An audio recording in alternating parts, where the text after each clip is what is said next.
اگر آپ نے ابھی تک ہمارا چینل سبسکرائب نہیں کیا تو ابھی سبسکرائب کریں اور بیل آئیکن کو کلک کر کے ہماری لیٹسٹ ویڈیوز کے بارے میں اپڈیٹ جانیں۔ دوستو، مئی 1974 میں جب بھارت نے راجستھان میں اسمائلنگ بڈا نامی ایٹمی دھماکے کیے تو جواب میں پاکستان نے بھی ایٹمی ہتھیار کی پابندی والے معاہدے NPT پہ دستخط کرنے سے انکار کر دیا، کیونکہ پاکستان کی سلامتی کے لیے ایٹم بم لازم ہو گیا تھا۔ پاکستان کی ایٹمی ٹیکنالوجی میں اہم پیش رفت 1976 میں ڈاکٹر عبدالقدیر خان کی پاکستان آمد کے بعد ہوئی۔ 1977 میں جنرل ضیاء الحق کی حکومت آنے کے بعد پاکستان نے جرمنی، فرانس اور کینیڈا سے جوہری ٹیکنالوجی خریدنے کے لیے اقدامات کیے۔ حساس ترین آلات خریدنا اور اس کو پاکستان منتقل کرنا مشکل ترین مرحلہ تھا، تو اس مقصد کے لیے پاکستان نے اپنے خفیہ ادارے کی مدد حاصل کی، اور اس مقصد کے لیے یورپ، سنگاپور اور بھارت نے اپنے خفیہ ایجنٹ کا جال بچھا دیا، جو کہ حساس ترین آلات مختلف ممالک سے خریدتے اور اسے پاکستان منتقل کرتے۔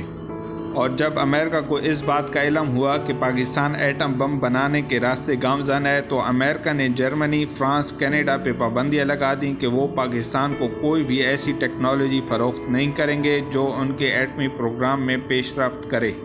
لیکن جرمنی نے پابندی کے باوجود ٹریشیم ٹیکنالوجی فراہم کی، جو جدید جوہری بم میں استعمال ہوتی تھی۔ جمشید مارکر، سابق سفارتکار، لکھتے ہیں کہ پاکستان کو یورینیم پرکھنے والا اسپیکٹرومیٹر، ٹریشیم ٹیکنالوجی سمیت بہت سے حساس آلات فروخت کرنے والا ملک جرمنی تھا۔ اس کے بعد مشکل ترین کام یہ ہوتا تھا کہ کیسے ان آلات کو پاکستان پہنچایا جائے، تو ہمارے خفیہ ایجنٹ مختلف سمندری راستوں سے ان آلات کو پاکستان لاتے۔ اصل میں پاکستان کو دنیا کے سامنے لائے بغیر ایٹم بم کو پائے تکمیل تک پہنچانا تھا۔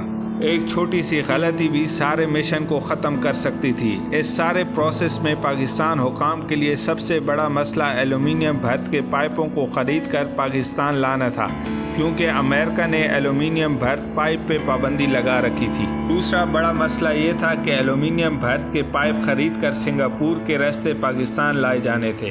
ایلومینیم بھرت یورینیم کو خالص کرنے کے لیے اہم کردار ادا کرتا ہے۔ سنگاپور کے راستے ایلومینیم کے پائپ لاتے وقت جہازوں کا بھارت میں فیول ڈلوانا لازمی تھا، لیکن پاکستانی حکام اس بات کا رسک نہیں لینا چاہتے تھے، کیونکہ اگر یہ پائپ بھارت کے ہاتھ لگ جاتے تو بھارت نے ساری دنیا میں وبیلا مچا دینا تھا۔ سنگاپور کے علاوہ پاکستان کے پاس اور کوئی آپشن نہ تھی۔ یہ بظاہر ناممکن مشن تھا، کیونکہ اپنے سب سے بڑے دشمن کی نظروں کے سامنے اتنے حساس پارٹس لانے تھے۔ ذرا سا شک بھی پورے پلان کو ختم کر سکتا تھا، لیکن اس حساس ترین مشن کو بھی ISI نے کیا خوب طریقے سے نبھایا۔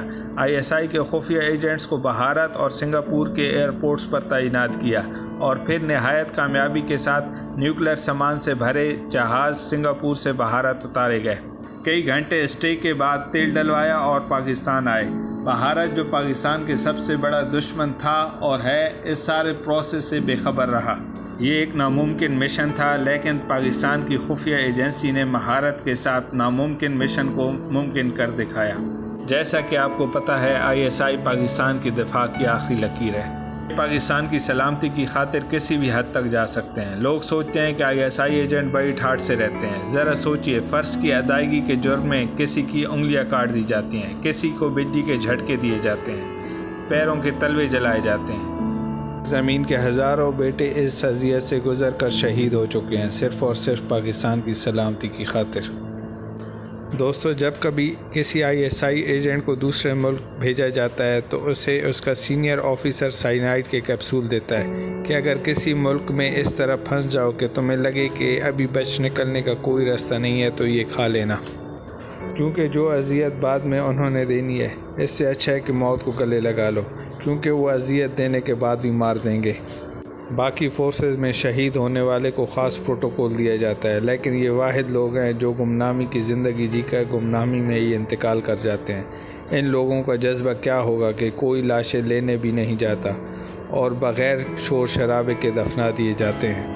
ایسا کبھی نہیں ہوا کہ مشن پہ جانے سے پہلے اپنے مشن کے بارے میں بتایا ہو۔ شہید ہونے کی صورت میں کئی سال ان کے گھر والوں کو یہ تک معلوم نہیں ہوتا کہ ان کا باپ، بھائی، بیٹا یا شوہر شہید ہو چکا ہے۔